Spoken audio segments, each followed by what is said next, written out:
Hi, everyone, and welcome to the Three Principles Global Community webinar. The Three Principles Global Community, or 3PGC, is a nonprofit organization that's committed to bringing an understanding of the three principles to people throughout the world. Today, we have Brock Sellers with us.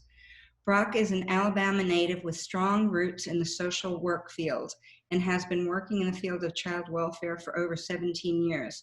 Brock currently serves as the training coordinator with Children's Aid Society of Alabama, a nonprofit organization focused on building and strengthening families. In this role, he is able to partner with leading experts in the field of foster care and adoption to provide education and support foster and adoptive families and the professionals who serve them. Brock has been a student of the three principles for almost 20 years and has been formally sharing this understanding since 2005 in a variety of settings.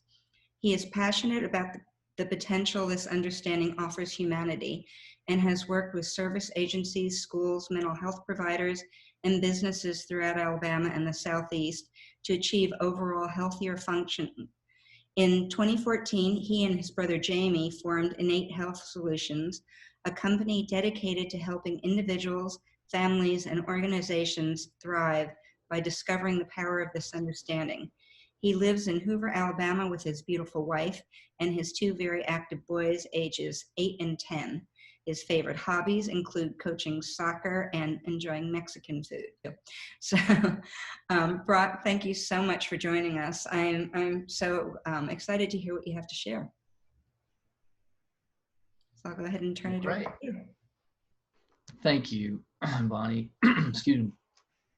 Yeah, so I'm excited to be here, and it's good to have a chance to share. Like she mentioned, I've been involved in this understanding and this community for a while now, and I've been involved in sharing in different capacities at some conferences and done some online things, but not really as much as I would like. So I decided, I'm going to start trying to do this more. I really love being able to talk about things, and I love to be able to share the world that I'm in professionally, and I've really thought about, ask myself the question about what my role is, like how do I contribute to this overall picture, and what role do I play in this getting the understanding out to the world and sharing the potential that this offers. And so as of late, I've started to become more clear about that. It's only taken me 20 years to get clear about it, but no, I really see myself as an interpreter, maybe, or a translator, a mediator between the community and the community of practitioners and in the three principles world and this paradigm. And so a mediator between that and then the current state of affairs, current world of child welfare and service agencies and just really and really any type of consulting and training that involves improving the lives of others. And so and to relieve suffering. So there's so many people that are so passionate about serving others that it's really remarkable, and it's touching, and it's beautiful to see what our world is doing in terms of wanting to help others. And when I stumbled across this, I think I was in between my junior year or my sophomore year and my junior year of college. And I was studying to become a social worker. And at the time, when I was exposed to it, it was from my brother, who was also a social worker. But we were acquainted with it through for more personal reasons. So more of a self-help type thing, and getting our own well-being and happiness and contentment and that kind of thing. But then we started seeing the implications it had professionally. So I started seeing how it could be really helpful for people who want to serve others. And it really opened so many opportunities to leverage what we were doing with children and families and that kind of thing. And so so I noticed that really this is a great way to take this understanding into the world of child welfare, into the world of we work in residential and other kinds of things. We're working with kids who've been through a lot of trauma, abuse, and neglect, families who have a lot of dysfunction as a whole. There's a lot of generational trauma, and just um, are struggling. I mean, they're just really struggling, um, and I noticed that this was helping me engage. It was helping me to understand. It was helping me with curiosity. It just had so many implications for the field, and so now I sort of I see my role as helping the two fields, or helping this understanding merge and get more integrated, and help to make it more palatable for people in our field who are traditionally very analytical, and also we can be really stuck in our ways, and we like our modalities, we like our training, we paid a lot for our certifications and that kind of thing. And so um, you know and they've said all along, like Sid and some of the pioneers in the field, they said the ones who have the hardest times are the ones who are the most well trained. And so that's what we've learned here. And so what I like to do is bridge that gap. And I so for so long I've been passionate about bridging the gap one direction. So introducing the principles to the field. And then I started noticing that really we really need it to work both ways. So I thought it would be kind of cool too to share, well, what is current latest research, so to speak, in our field? What are people saying out there? What is it that that is being taught to people in graduate school and current training, which is supposed to be the state-of-the-art interventions for working with people who are suffering. And I see those, and I work in that world, and I also have this understanding that is, or at least an appreciation for the understanding that I can see so clearly that we have a gap there. We still have growth, and we still have a paradigm shift that's needed in our field. So what I thought I would do was talk a little bit about that, talk about like what is going on in my world, and what do I do, and how do I help bridge that gap for people. So is that okay? Like, does that sound like an okay use of time? Okay. So if it doesn't serve anybody but me, I think it would be worth it, because I and I say that lovingly, but I really have been wondering, okay, how could I communicate this, what I'm doing, and what do I feel like is needed? And I think that there is also a common mentality about, well, if it's either inside out or it's outside in, and that's true, because there's two paradigms, and it's either one way or it's not, and I get that. But I think that a lot of times, when on the other side, people have a hard time jumping that far. They have a hard time wrapping their head around the truth of it. And I thought I would talk about that. Okay, so one thing is that a little background about me. I started out in child welfare. I had right out of college. So I worked as a foster care worker for our state here in Alabama, which is in the southeast here in the U.S. And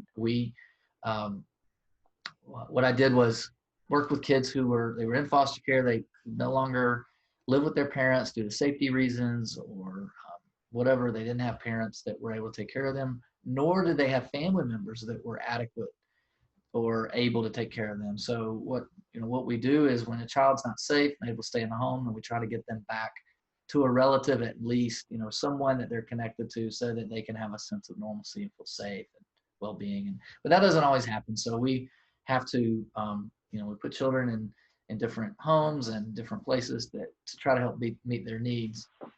And there's so many levels of what goes on with kids.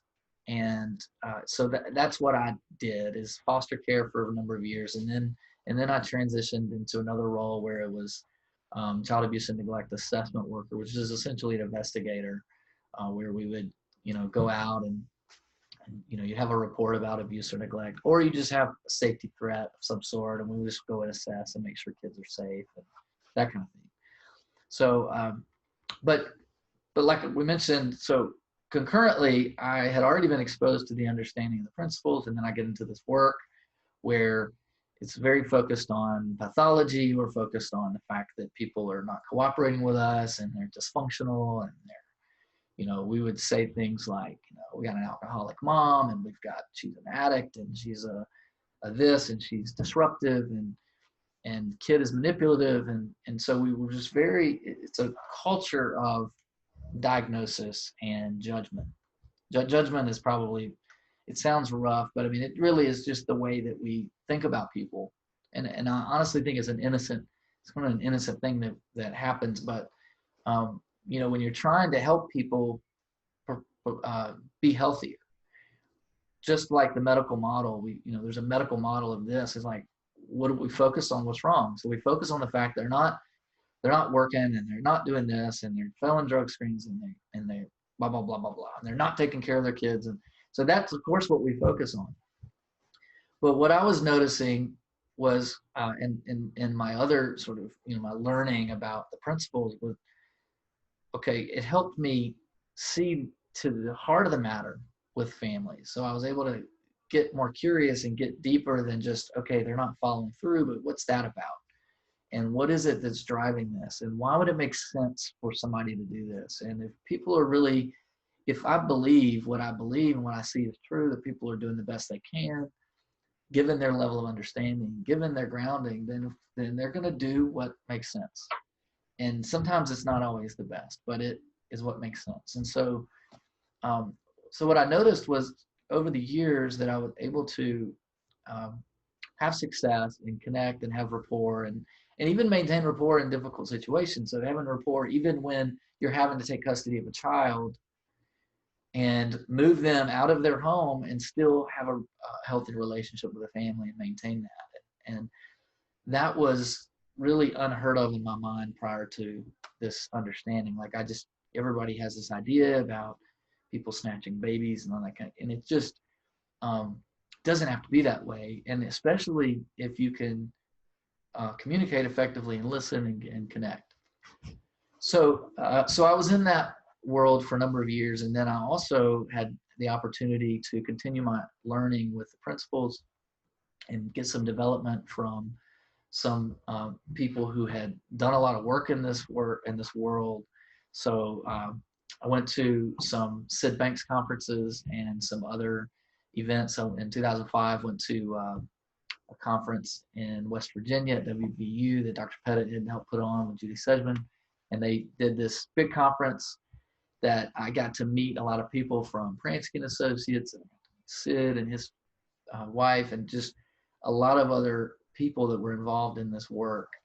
And that was a really big launching point for me. And so, and then I got to get more development from Pransky & Associates, did some partnering with them on some of their projects where they were working with businesses. So I was able to get some exposure there. And then I ended up coming back in 2009, 2010, I came back to child welfare, taking what I had learned. And then now what we do is we work with therapists and social workers and other people who work with families, and to try to help them leverage what they're doing with kids and families. And so one of the ways we do that is through webinars and through conferences and everything. And I work for a nonprofit, but it is not a principle-based organization. I'm really the only one that has had a lot of training, and I've done training, and I've exposed people to things, but I'm still, we have a state contract, we have federal contracts for things. It's still a world that's very entrenched. And so I feel like I'm kind of behind enemy lines in a way, or maybe a liaison or something that, between, okay, taking this and really helping spread. So I got it that what we do is we do trainings where we bring in experts in the field to do work with kids, and we work with the professionals. And some of the trainings we do or we've had are one is on the topic of attachment, and that's based on the connection with the primary caregiver and the role that that plays. And so children who have had interrupted attachment, it can have some implications for them long term. So they get an idea about how life looks. It really helps mold their ideas about life and about the world and whether it's safe or not. And that can have some serious impact for or implications on development and on a lot of other matters. And then we have another kind of sector is about trauma and developmental trauma. And what that is not just trauma as in like I had a traumatic experience, but the developmental trauma is when we don't feel safe, when children, when they're developing, and if they're in situations where there's a lot of dysfunction and stress and chronic, maybe there's violence or abuse or neglect, when they're not getting their needs met, the way that kind of works is like if it's like the weather outside and construction workers. So if the weather is really bad, construction workers are saying, hey, you know what, we're going to hunker down for a little while until it passes, and then we'll go and continue to build. And then so what happens is a lot of kids who've been through a lot of adversity, they have some impairments in their development.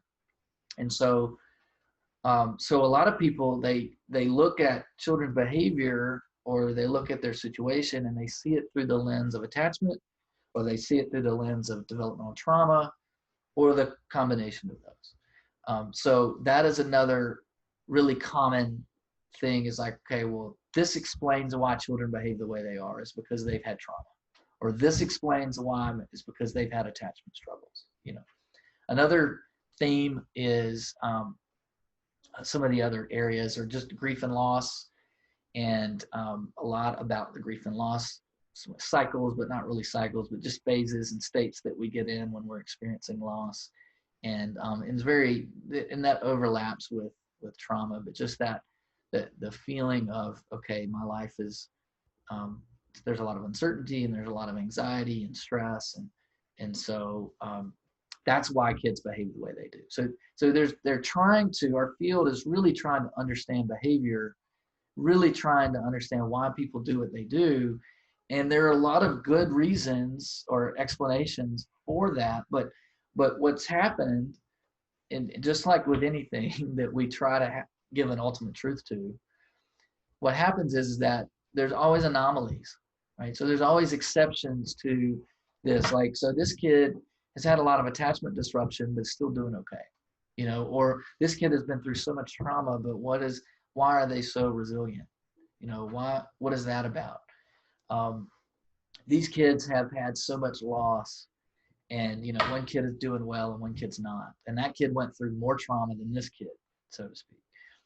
So there's been that. So all of that led to more resilience research, and what they've concluded too is there's a strong correlation between consistent caregiver that has unconditional love and support, and somebody that they knew that they had somebody that they could turn to, and there's a sense of felt safety, subjective felt safety, like in my mind I feel safe, or at least I know I'm going to be okay, and that insulates people from the adversity that they have. So that knowing that, what, I've got somebody that's got my back, or I'm going to be okay.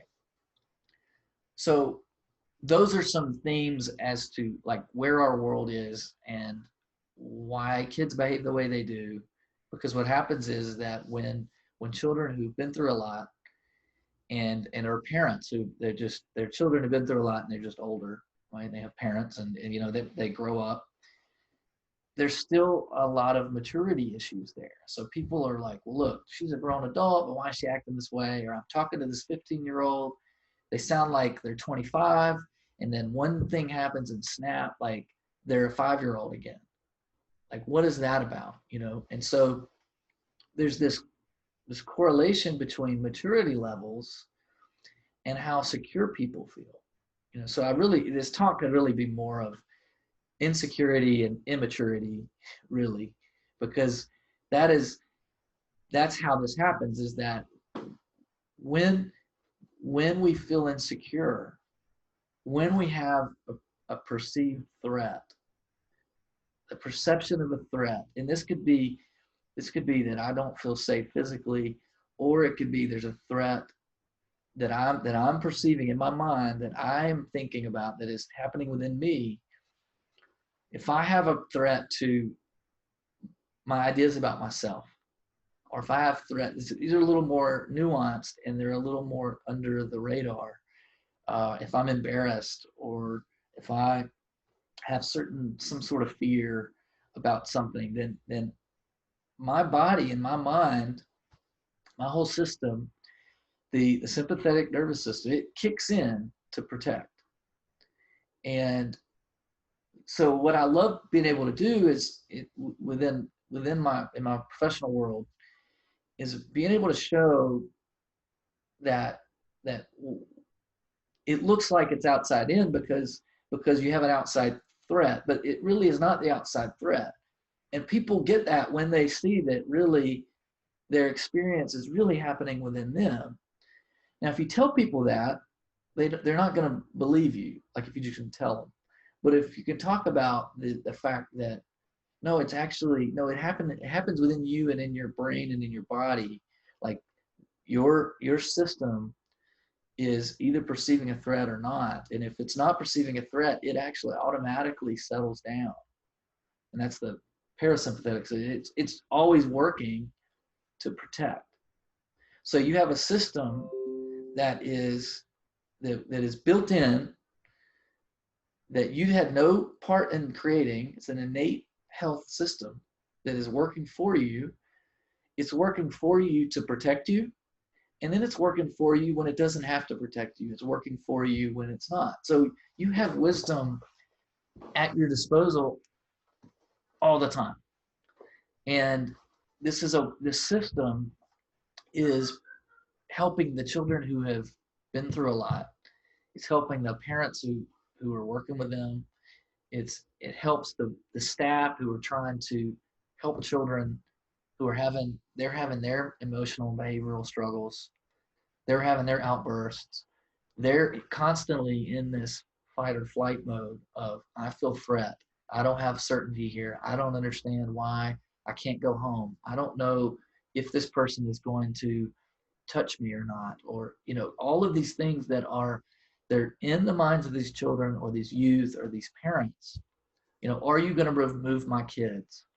Are you going to take my kids away from me? Those fears that if you put yourself in those shoes, it's like, well, of course our system is going to shut down. Of course that's going to happen. So the benefit of this is, like, we're able to talk about it in that way. And ultimately, what we end up doing, we draw the conclusion that life is inside out. Now, and that's one of the hallmarks of this, sharing this understanding, is talking about that we live moment to moment through our thinking, through the feeling of our thinking, like it's real for us. And this is kind of how that shows up. So this is how it manifests. Now, how it shows up is where the world is typically interested. That's where the rubber meets the road for a lot of people. It's like, okay, I'm not interested in the theory, but I want to know how this really plays out. Well, this is how we can talk about it, that bridges the gap a little bit more. Another aspect of that has to do with executive function is also when we're in protection mode. So when our minds, our bodies, like that actually we have, like, let me back up. So I'll lay a little more foundation. So the way that they've organized it, it's just three parts of the brain, three functions of the brain, really. So you have the lower brain, which is more like the keeps your heart rate going, and it just keeps you alive. And it's the kind of thing where if your brain stem gets damaged, you're in big trouble, that kind of thing. So that's your primary kind of keeping your heart beating and your circulation and that kind of thing going. And then your midbrain is your limbic system, which is the part that manages your fight, flight, or freeze response. It also is what organizes your memory and your emotions and your threats. And so that way, if I see someone like Bonnie looks like somebody who mistreated me, then my alert goes up and says, okay, that's a threat. She's a threat. I need to protect. Now, so the amygdala is the part that says this is a threat and you need to protect. And then the hypothalamus, it's what regulates the hormones and all of that. The way that works, though, and it doesn't matter like all the little nuances of what's doing what, but the fact is that system, that mid part of the brain, is what is telling the rest of the body to tighten up and be tense and protect, or to relax. So it's the part that manages the perception of threat. Is if I've never, and this has to do with privilege too, like if I've never had a threat or felt threatened by being pulled over, then I'm not going to have the same reaction that somebody else who has had a threat or knows that that's a threat. So I don't have the same thinking. So when we talk in the principles world about our thinking or people's thought patterns or habits of thought, and if we think about it in terms of in relation to the midbrain, that's what sets people apart really, is how activated is my midbrain? Is it perceiving threat and protecting, or is it able to relax and be clear? So when it's able to relax and be clear, the next level of the brain, which is our outer and our upper prefrontal cortex and the higher level functioning, that part where we have more active cognitions and we're able to that's where our ability to reason, our learning from mistakes, being able to think through things, have vision for the future, and having clarity ultimately. And clarity is a result of full brain mode, where every part of the brain is working, and that offers clarity. But if we feel threat, if I feel insecure, which is, and I'm using those terms interchangeably, if we feel insecure, then ultimately we're feeling threatened by something, and that is interconnected with our brain function, and it's interconnected with the ideas that we get, how creative we can be. So we're not going to be as creative if we're feeling threatened, if we're feeling insecure. So we know all of this from the principle side. But from the side of science, on the other side, where you've got science and you've got the field of child welfare and of therapy, and they're looking the other direction, and they're wanting to know, they know that there's connection between when kids feel safe, they behave better. They know there's a connection between, hey, if I can get rapport and I know the person trusts me, they know that trust is important. But we're still missing that connection of, well, what is trust really at a principle level? What is that? And what is feeling safe really? And how does understanding the principles help us? And so that's what I love. I feel like I'm fortunate enough to be able to point to, is that really we're talking about the same thing. We need to be able to go one direction, and we need to be able to go the other. So we don't need to be afraid to talk about the brain and neuroscience. It's not that neuroscience is causing anything. It's still a result of your level of understanding. It's still, but it is, and it's at the mercy of it. So, but it is how it shows up, and it's how people like to talk about it and think about it. So, so when let me go back. So now we're in the threat mode, and we're feeling insecure, the midbrain's activated. It doesn't create the neurons, and the neurotransmitters is not kicking off as much in that upper part of the brain. And that's why, like, when we're worried about something and we're really anxious, we've got an event coming up, or maybe we don't know about our job stability, and whatever it is, we're waiting to find out about a diagnosis. That's why we don't sleep as well, is because our nervous system is engaging to fight that threat. So that's also when we're most likely to make mistakes. We don't have the pathways running as fluidly as we would like when we feel insecure. And so we're more likely to make mistakes. We're more likely to miss things. We're we're less likely to have the memory that we need and the creativity that we need to adapt. And so if we have people in leadership who are insecure, for example, then they're not going to have the creative capacity to solve the problems. And so that's how we've been able to introduce this into, sorry, I didn't turn my phone off. Just a second. I did it's a training faux pas, sorry. Okay. And I judge people that do that, but no, I'm kidding. Okay, so that's why this understanding has been so helpful in business and in leadership and working with executives and people who do coaching, and is that, when they start connecting the dots of, wow, my grounding is going to directly determine my performance, and my staff's grounding is going to help that. And so what are we talking about when we say grounding from this perspective of executive function? So executive function is another way of saying clarity in a way. And it's also a way that we, in our field, that we've been able to lump in child behavior and child performance. So like when a kid is, say maybe they've been diagnosed with ADHD and they're really impulsive, they get really agitated really quickly, they're real distractible, or have a lot of distractibility, can't focus.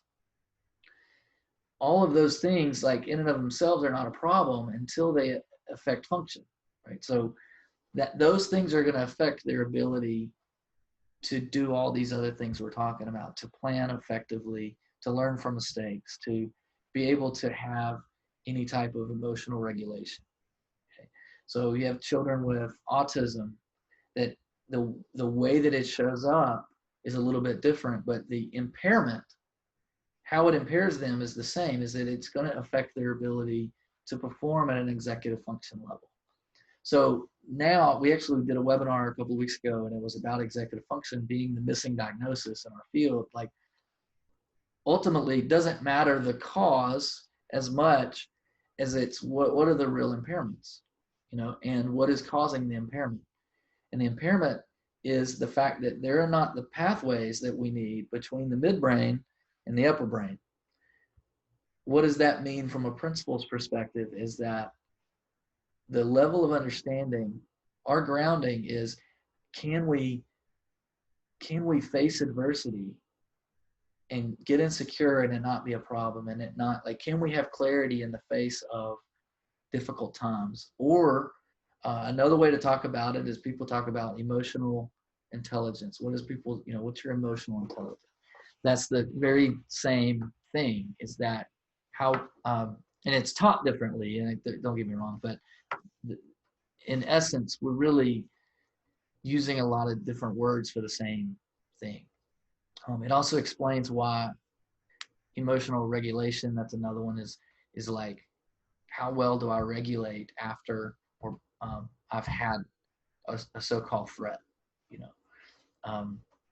so all of these things are, they play off each other, but it's very connected. And I've found that using this language and pointing people, depending on where people are, if they want to go there and talk about the brain and everything, we in the principals community, we need to feel comfortable doing that, and knowing that it's not where it's at. Okay, it's not like that's where the answers come from, but it does help people to bridge the gap.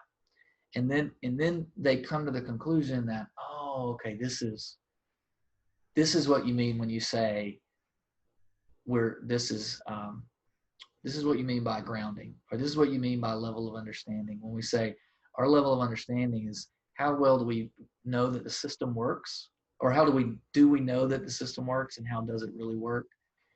Along with, one of the benefits of this too is that when people realize that their behaviors and what they've been through is not who they are. That's what this offers too, is that, you know what, this is not who you are. You're just because you have a habit of behaving a certain way, this is not your identity. Or just because you're in foster care doesn't mean you're a foster child, or that we struggled with addiction. That doesn't mean you're an addict. That this is all really your level of consciousness is manifest. So we shift here. This changes. So I've noticed that sometimes people will get a shift when they get a shift into their true identity, that this helps to say, okay, look, this is the physical part of my life, but this is not who I am. And this is the way I've behaved, but that's not who I am. I'm more than that. I'm bigger than that. There's more purity behind me than what I thought. And so it covers both the true nature of what understanding the principles does. Is one is our shows about who we really are and who we aren't, and then it also shows how the system works when talking about it a little bit in this way, or helping talk about it. So anyway, that's what I wanted to bring up. I'd love to hear if you have any questions or want me to dig into something else or into something deeper. We've got a little bit of time to do that, or I've got other stuff I could talk about. So y'all, let me know. You have a question? Okay. Kanara, I just saying. Yeah. Hi, Brock. Oh, go ahead. Oh, hey, Eric. Hey, Kanara. Hi. Go ahead, Kanara. I'll wait. Oh, okay. I guess two questions. We'll start with one, maybe then we'll go to Eric and maybe me. So I wasn't a foster child, but my dad was married 5 times. So I'm guessing that my nervous system is kind of like some of the kids that you work with or have worked with. So once in a while, I'll go into fear-based reaction. Let's say even now, especially with my stepmom, if she finds something that I'm not doing well and she goes into the way she says things is just shaming, blaming, criticizing, like, let's look at everything that's wrong with me and just highlight them. And it happens when I'm not expecting it. It'll be like just I think there's a normal conversation and I'll say something and it's like, boom! Oh my God. So I find myself not equipped to still handle it. If I'm ready for it, no problem. I can hang there, I can listen, I can see what she's saying underneath. But if it comes at me when I'm not expecting it, I still have a reaction. I still make it real. I'm unable to speak. I just have to either hang up, walk away. Yeah. So Yeah. any words of wisdom? Well, I would say that you just highlighted the wisdom. I mean, you just told us what you do. I mean, that was wisdom in action right there. Like, you either walk away or you don't say anything or you hang up, or like you're still going to respond with the options you have in front of you, and so the way I see it and I conceptualized it a little bit is like, when people talk about choices, like, oh, they had choices, it's all about choices, and it's like, well, it is about choices if you see those as options, so, but if it's not an option for you, then, or it doesn't seem like an option, or if you don't know it's an option, then it's not really a choice. Well, couldn't you have done this? I probably could have if it had come to mind, but it didn't come to mind because I was in shock, I had a situation over the weekend where I was helping out at our little neighborhood club pool, and I had a little chat with a lady, and then all of a sudden it just went south, and it was the same kind of thing. Like, I was shocked, and I was lost for words, But I think that, you know, you don't want to be on pins and needles when you're around her, right? But if you do know that she, you know, if somebody's a loose cannon and they might throw out something, and then you could be ready in that way. But you really, if you're just there, like, and not have any judgment over whatever, however you react, like, you know what difference does it make if, hey, I can't talk to her right now, or if she's blasting you and you hang up, like, you know, so what? You know, talk to her later about it, and then you can apologize if you don't like how you acted. You can apologize, you know. But I don't know. I wouldn't concern myself too much about it. You know, I think that you'll do what makes sense. And, you know, one thing that you could do, or anybody could, you know, you can reflect on what are those, you know, what are some of those sensitive spots, you know, and why, you know. So why does it bother me? And with this lady the other day, I was wondering about it, and I was talking to my brother Jamie, who he's in this world as well. And he said, you know, I think one reason why it bothers you is that you take pride in your ability to get rapport with people, and you weren't able to do that with her. And I was like, oh yeah, that's true. Like, it was humbling, because I thought that I handled things well, and I really didn't, you know. So so that's something you could do, you know, if you wanted to dig into the content a little bit. But all in all, I you know, yeah, just don't worry about it, you know. Like, just, you know, you can reflect into it, and you could chat with her about it if you felt She's like not you were. chattable. Was that? She's not chattable. Oh, she's not chattable. Well, then, you know what? It's not worth it, you know. So I don't know. Does that make sense? I don't know how helpful that is, but You know, I think I'm still kind of finding my way with it. And I hear you about, you know, not going into a judgment about my own reactions and where I'm at with it, and just know that, you know, these were my best options.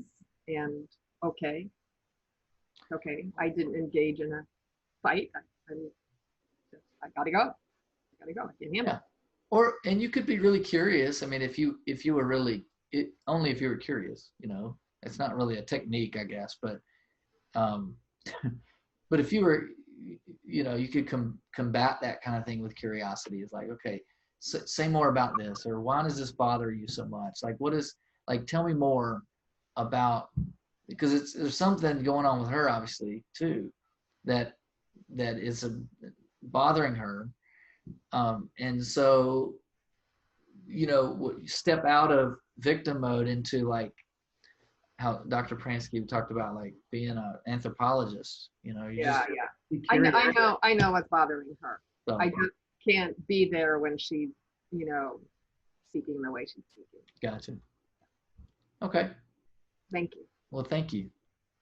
Hey, Eric.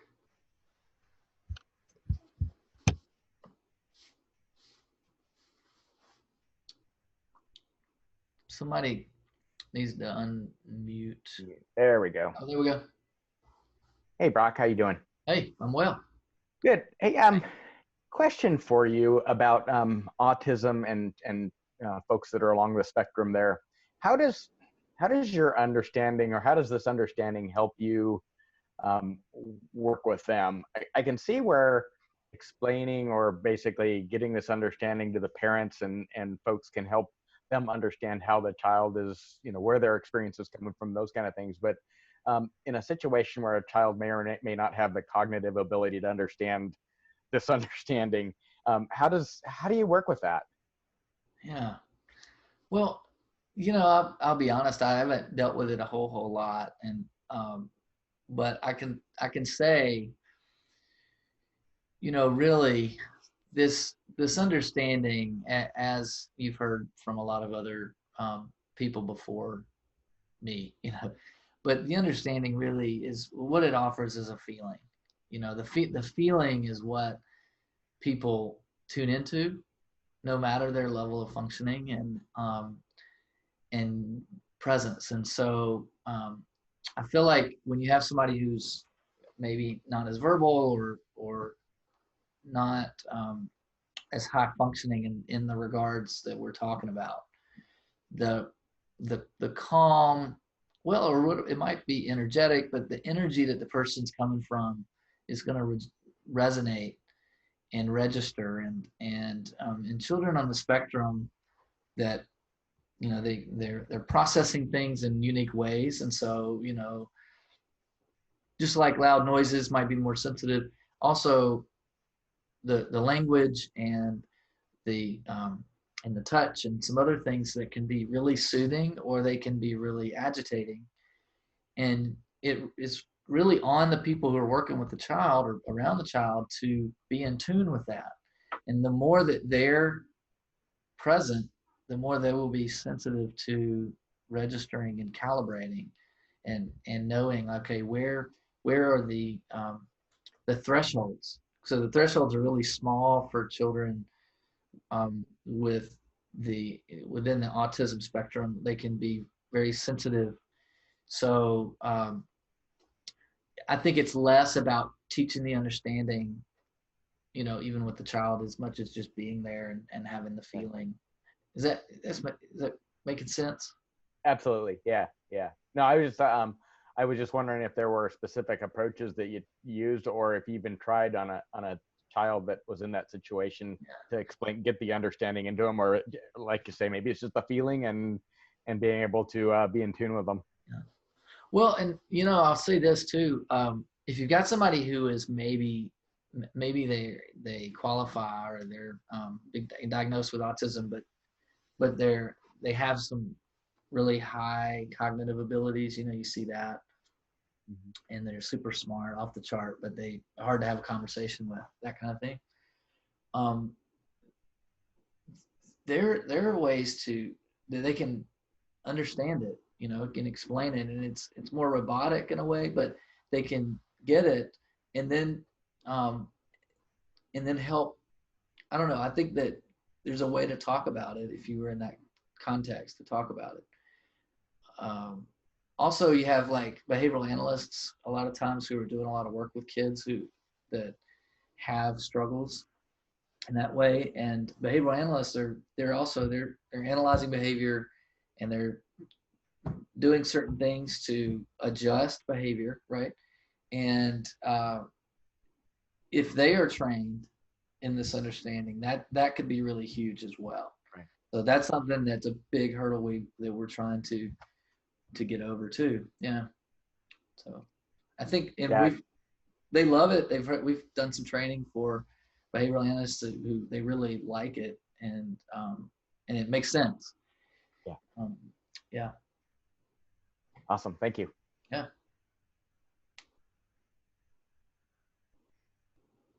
Okay, Etta. I was going to make you laugh by saying I'm asking for a friend, but that sounds a bit juvenile, doesn't it, really?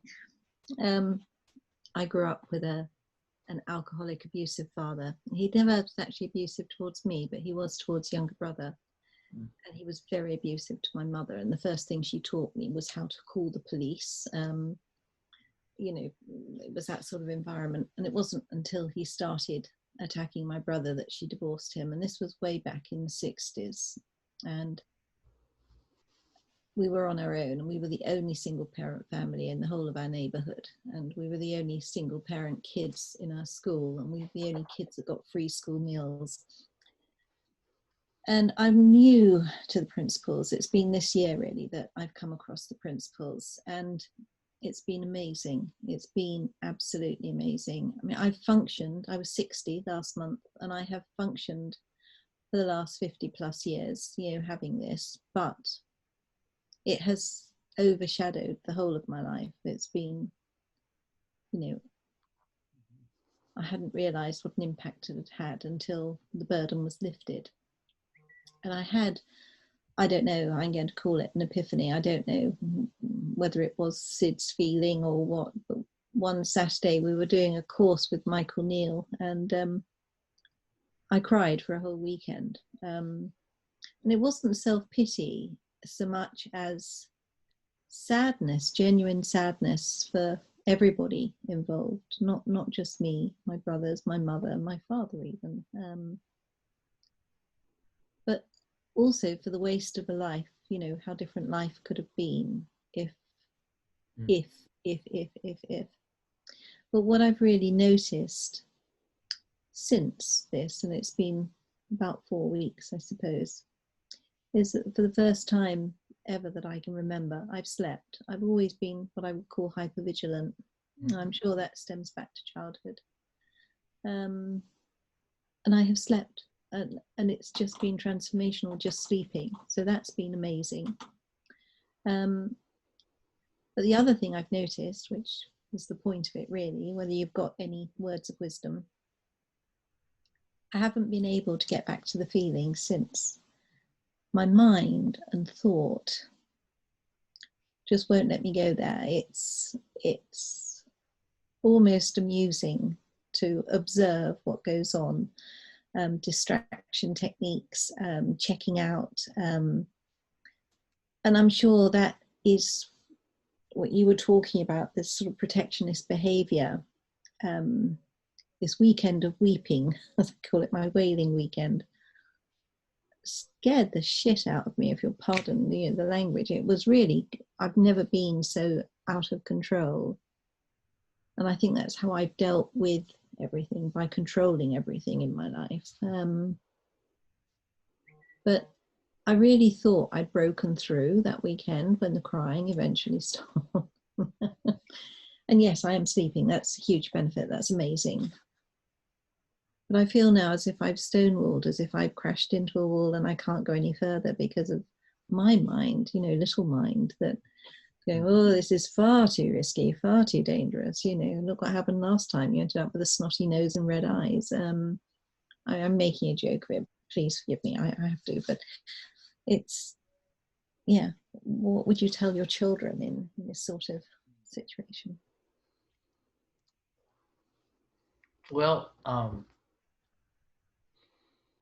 was following you until you asked me that last question, and that gets me choked up. But I don't know. I love what you said. So that's one thing I would say. Is that I love what you just shared, and you know, that you're right. The hypervigilance, the wanting to be in control, the always making sure things are okay. It's because you had to do that, and that was your wisdom this whole time.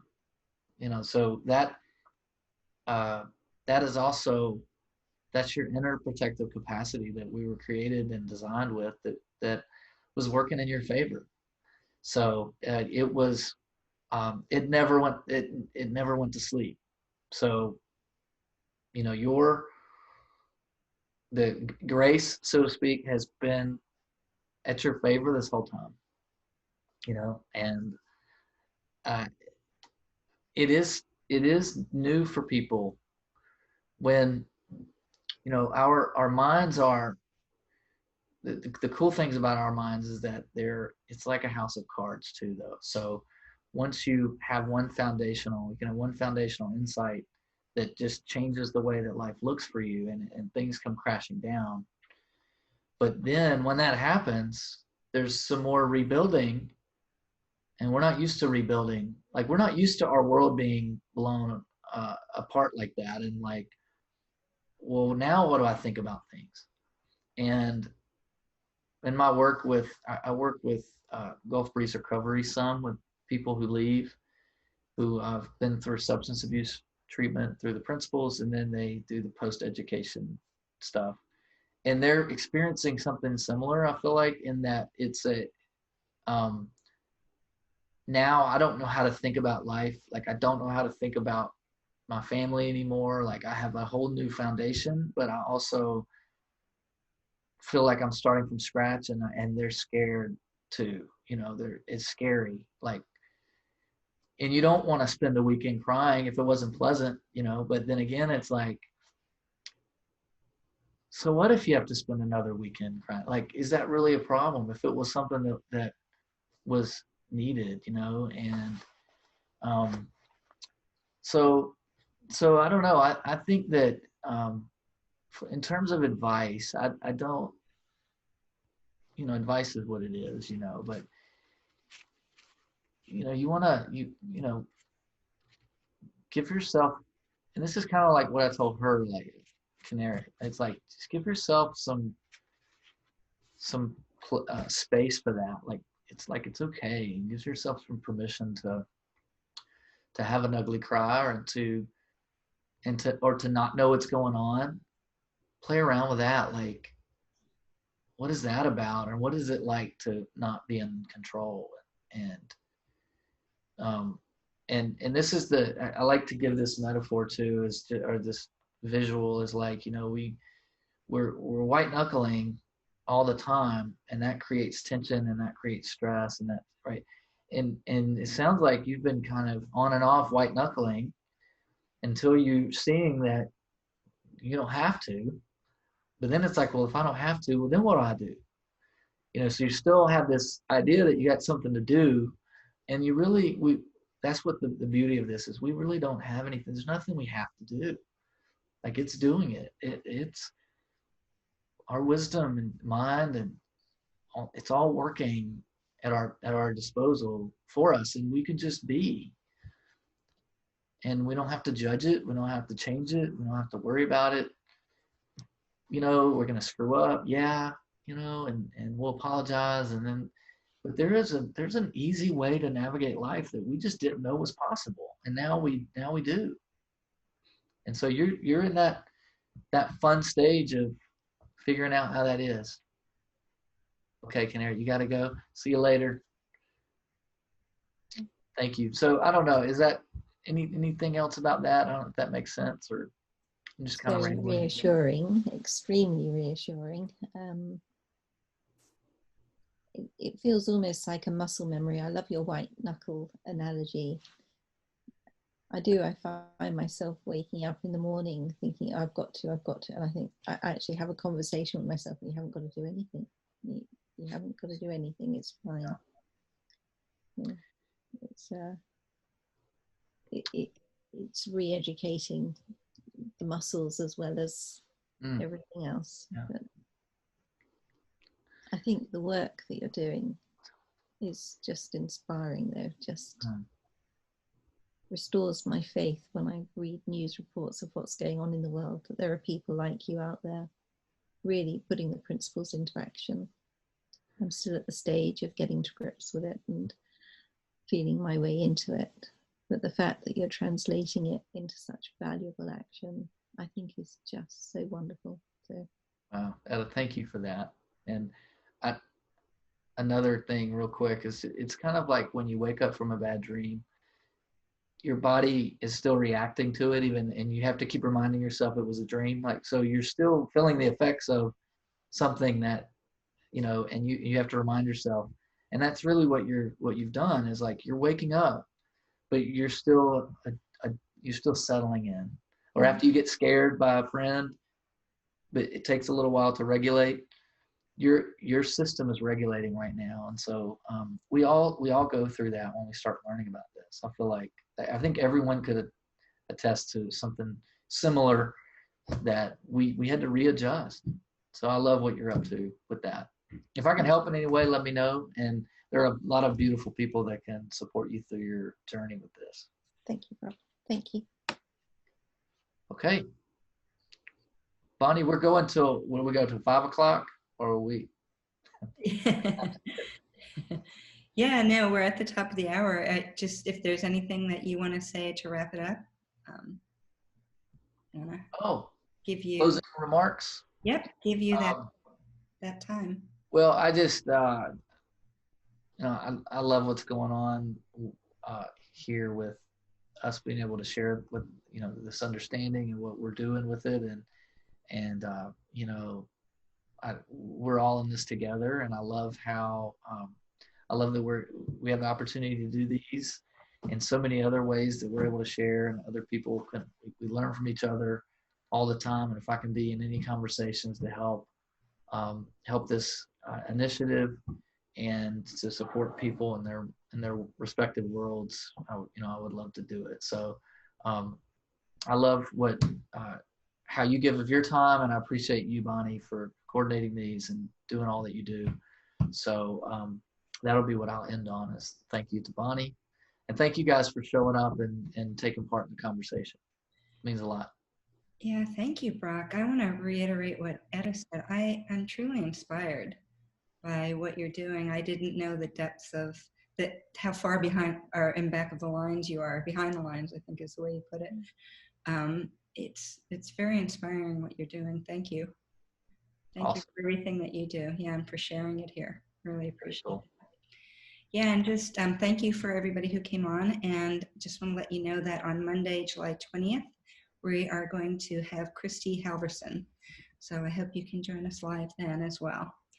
Thanks, everyone. Thank you. Take Thank care, guys. you.